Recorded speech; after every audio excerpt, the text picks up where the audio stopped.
Hello and welcome to this week's episode of Let's Gamespot.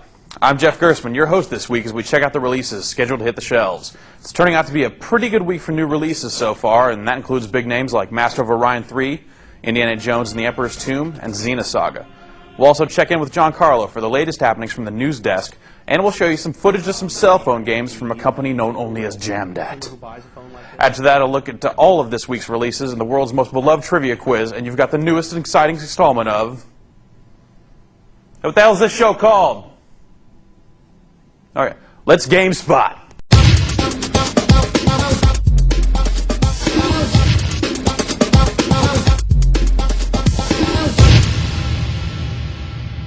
The first high-profile game we'll take a look at this week is LucasArts' latest Xbox release, Indiana Jones and the Emperor's Tomb. The game's storyline puts you in the role of the original action archaeologist, Indiana Jones. In the game, you'll go up against a powerful underground Asian society called the Black Dragon Triad. They form an alliance with a German mercenary by the name of Albrecht von Beck. The Beck and the Black Triads figure that together they can find the heart of the dragon, a black pearl that gives its owner the power to control minds. Rumored to be buried in the crypt of China's first emperor, the artifact has been hidden for more than 2,000 years. Unfortunately, this seems to change as the alliance heads out in search of the pearl. Indy, being the world's leading archaeologist, is tapped by an Asian businessman named Marshal Kai for the task of finding the pearl first and returning it to the Chinese government. Matters are further complicated by the fact that Indy must search the world to find and assemble the 3 scattered pieces of the dragon seal, which is, as these things go, the key to unlocking the Emperor's crypt. Kai's assistant, Mei Ying, accompanies Indy in his challenging quest as he races to beat Beck to the pieces of the key. Based on the same engine that powered Buffy the Vampire Slayer, Indy's basic structure is rooted in the standard third-person mold, with combat, exploration, and puzzle solving all coming into play. You spend much of your time hunting for keys or other items to gain access to new areas, and you also battle enemies in hand-to-hand combat, which is supported by the game's robust combat engine. Indy's attacks run the gamut from standard punches to throws and various combos. When faced with armed enemies, you can disarm them and steal their weapon. In a pinch, you'll also be able to make use of whatever's at hand, like shovels, chairs, table legs, that sort of stuff. Finally, you'll be able to make use of Indy's trusty bullwhip for taking out enemies and swinging across gaps. The game also contains vehicle segments that will have you tearing through the streets of Hong Kong in a rickshaw and brawling on moving gondolas on a mountainside. Indiana Jones and the Emperor's Tomb is hitting shelves now, and we'll have a full review real soon. Fans of the space empire building series Master of Orion will be pleased to hear that the latest installment, Master of Orion 3, will be hitting store shelves this week. Master of Orion helped popularize the genre of 4X space empire games with a design that encompasses empire management, custom spaceship design, diplomacy, spying, tactical ship combat, and automated ground combat. The second game of the series added yet another layer of sophistication by modeling colony management in more detail, as well as having multiple planets per star system. Master of Orion 3 seems to follow in the previous game's footsteps and maintains the vast scale implied in having galaxies that can have from 50 to 200 stars, where each star has between 1 and a half dozen or so orbiting planets. That's a lot of planets. Before starting a game, there are 7 different galactic configurations to choose from, including 4 sizes of amorphous cluster galaxies and 3 sizes of spiral galaxies, which have 2 or 3 widely separate arms of stars spiraling out to create choke points for potentially easier territorial control. The game packs in a lot of complexity for hardcore fans of Space Empire games, and those who generally like grand strategy may be consoled by the fact that there's a lot of automation to the low-level tasks. That'll help you minimize micromanagement and keep the turns moving quickly. The game includes 16 pre-built species, each with its own strengths and weaknesses. The large number of races and their decidedly alien-sounding names may make it hard to differentiate between your enemies and allies, but at least you'll know what they look like. It turns out that the best of the in-game graphics are the various pre-rendered animations you'll see when conducting diplomacy. The diplomacy system has a full range of proposals for you to make, including varying levels of courtesy. When trying to build an empire, galactic or otherwise, espionage can be a powerful tool for creating discord and destruction in the enemy's ranks before actually resorting to military action. The game has spies specialized in a variety of actions, such as reducing military preparedness, blowing up infrastructure, causing diplomatic discord, or slowing down research. The actual mechanics are quite simple. Just train spies in a given area and set them on a given empire. Counterspying isn't really an option, and the only way to reduce the effectiveness of enemy spies is to turn up the oppressometer setting that trades your population's happiness for better internal security. It's possible to build 3 basic kinds of ships: starships with warp drives, system ships that are cheaper and have more room for weapons, and star bases. Ship combat can be left to the AI to control off-screen or while you watch. There are a few options for the player who decides to control tactical combat, mainly just movement, attack, and retreat orders. The ships fire automatically when targets are in range. Master of Orion 3 is scheduled to roll into stores this week for the PC. Namco and Monolith Software's long-awaited sci-fi RPG Xenosaga will be released this week for the PlayStation 2. Let's have a look.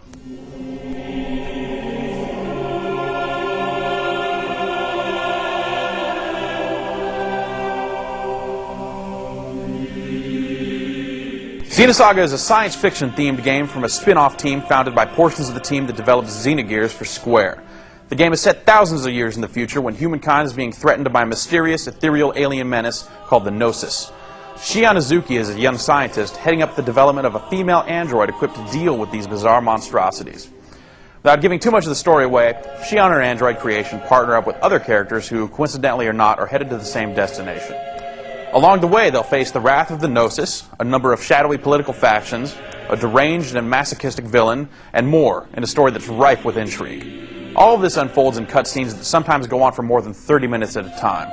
In all, the game packs in hours of non-interactive 3D cutscenes, often leaving you to do more watching than playing.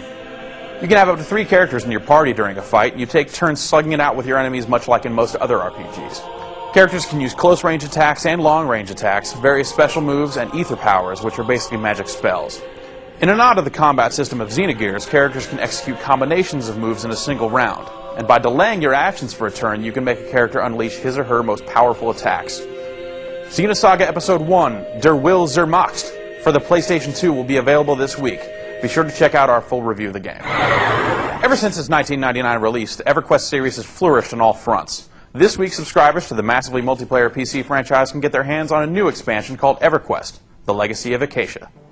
There have been 4 retail expansion packs for EverQuest since early 2000, but Legacy of Acacia will be the first one to be primarily distributed via download, which is currently available from Sony's EverQuest site for $21.95. Included in the expansion is a new playable race, the Froglocks. These frog-like creatures have been long present in EverQuest as monsters, but they sport a new look when they debut as a playable race. Also new to the pack is an expanded item capacity for banks, an enhanced tool for finding groups, a guild management tool, a built-in cartography system, a new item slot dedicated to charms, and the ability to customize a character's look with armored dyes. There are also new spells, dozens of new monsters, and new zones targeted for characters from levels 35 to 60. Those who don't want to deal with such a lengthy download can look for it on retail discs in the coming weeks, but the product is primarily targeted online distribution and will be available in limited quantities at select retailers. Be sure to check out our EverQuest Legacy of Acacia game space for more information on the expansion.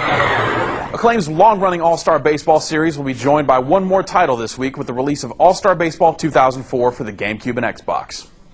All-Star Baseball 2004 includes all the teams, players, and stadiums from the major leagues. But it doesn't stop there.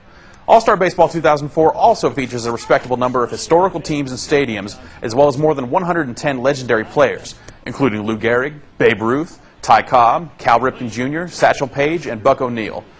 In addition to the rosters packed into the game, Acclaim will be offering downloadable rosters for the Xbox version so you can keep your virtual game of baseball as true to life as possible.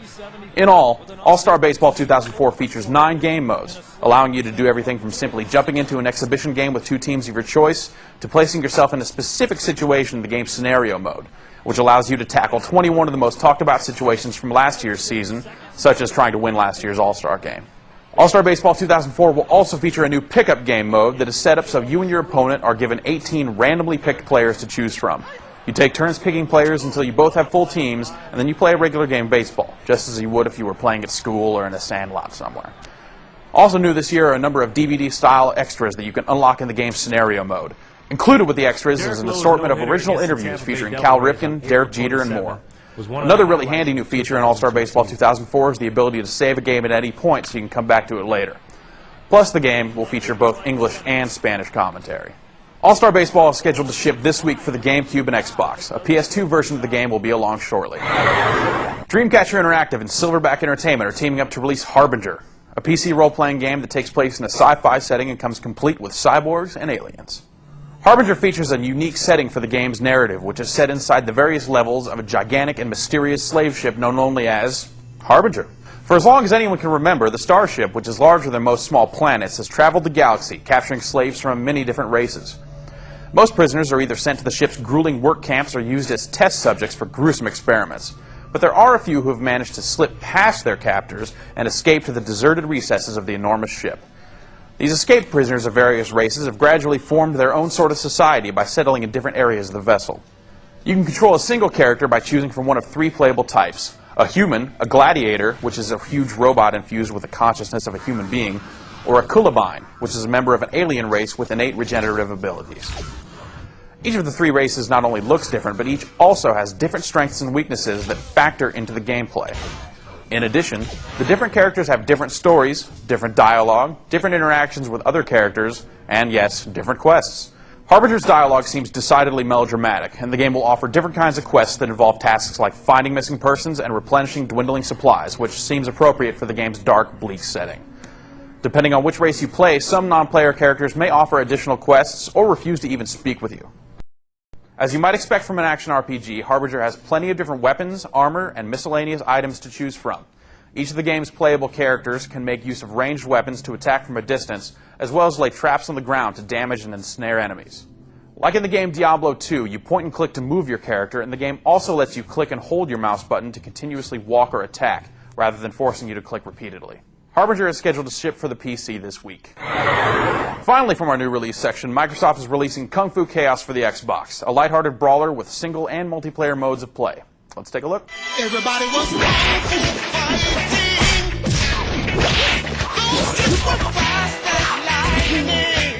Kung Fu Chaos's premise is shaped by a thin plot that's light on logic, much like the movies that inspired it. That'll help you explain why you find yourself in some truly bizarre situations. You take the role of an actor who's a cog in director Shao Ting's comeback vehicle, Kung Fu Chaos. Unfortunately, Ting isn't big on originality, which means his opus will be one of the most derivative in film history, and given the familiar nature of most Kung Fu movies, that's saying something. Kung Fu Chaos offers 6 gameplay modes and a bonus features option that will let you access a variety of extras in the game. Ninja Challenge is the game's single-player story mode, and it lets you take one of the game's eccentric cast members through a series of film shoots that make up Shao Ting's film. The shoots are done on a variety of sets that change dynamically as the fight progresses. The zany levels run the gamut, from the types of levels you'd expect to find in a kung fu movie to parodies of movies such as Titanic and Jurassic Park, complete with an iceberg and a dinosaur, respectively. The sets force you to balance beating your foes with avoiding environmental hazards and keeping up with forced scrolling on many of the levels. Battle Game, Championship, and Miniseries modes offer various multiplayer games for up to 4 players, and the games range from standard brawls to playing through some of the mini-games you'll encounter in the single-player game. You can perform combos and various attacks with a simple combination of the Xbox controller's face buttons. The right trigger will block, and the left trigger will taunt your opponent. The audio in the game manages to set the tone right off the bat thanks to the inclusion of the cheesy classic song Kung Fu Fighting, which plays during the goofy intro cinema that also serves as a trailer for the film you'll be making in the game. Funny commentary from Ting accompanies the game's replays. Kung Fu Chaos is scheduled for release this week exclusively for the Xbox, and we recommend you wait for our review before deciding to pick this one up. Now it's time to see what our good man Giancarlo has for us in the news department. Do it, Rockapella!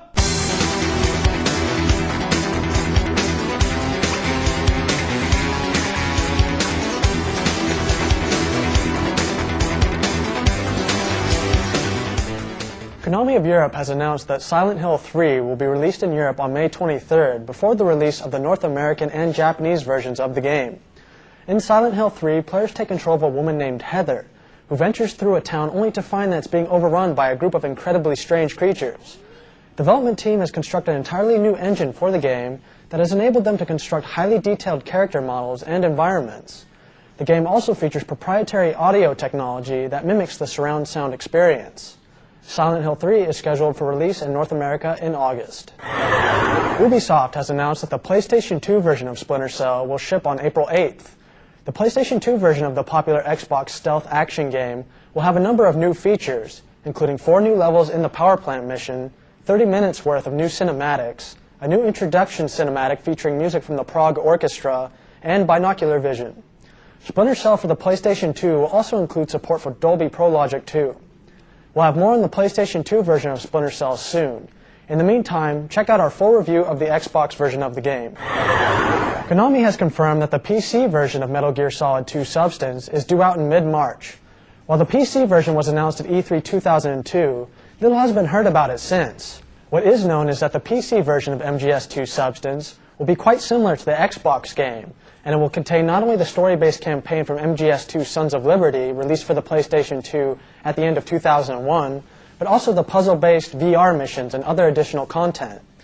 The PC version will support higher resolutions, but Konami hasn't released other details on how the game will differ from the Xbox version, if it will at all.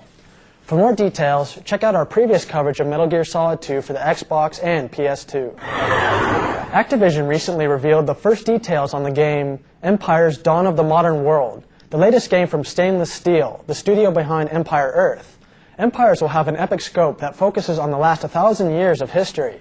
As they advance through eras, players will command medieval troops like longbowmen and charging knights, and the signature land, air, and sea units of World War II, such as Tiger tanks, stormtroopers, Spitfires, and submarines.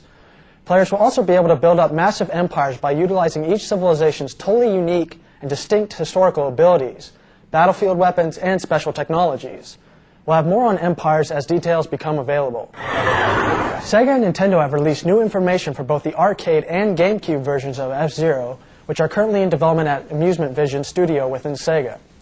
Most notably, a new trailer showcasing the game has been released, and it is now known that the arcade version of the game will feature a sit-down cabinet with a moving cockpit. New details such as background information on some of the drivers and tracks in the game have also been revealed. The site also reconfirmed the ability to use data from the GameCube version of F-Zero in the arcade cabinet. We'll have more information on F-Zero as it develops. This past week we had a few guests from Jamdat Mobile stop by our studios to give us a look at the latest in mobile phone gaming. Here's a look at a few of the high-profile titles they had to show off. For North American market, we have 26 games that are active right now, and some of the biggest titles out there. We have some pretty successful titles. We have some pretty cool brands. We have FIFA World Cup, Tiger Woods, Tony Hawk, Pro Skater 4 for mobile. I can show you that. Yeah, I can show you an early look at our new side-scrolling version. This takes all of the kind of the street elements, doing like manuals and grinds, etc. The controls, what can you do? You can move around. What you do is you can move left and you can move right and you can move up and you can move down. So for example, there I am skating along. Okay, I can turn around. Nice. I can get some air. I can do a grind. There's a nose manual. Oh, and I'm going to jump out of that. So you see, we're kind of taking steps forward. Fast frame rate. You collect stuff. We have Kelly Slater coming out in the short term. Another Tony Hawk SKU coming out in the short term. We have Scrabble. We have Neverwinter Nights. Oh, really? Yeah. So we're making a very robust D&D game, wow. Where again it uses the client server type technology to make a very robust, very vast world with a narrative that you would expect from Neverwinter Nights.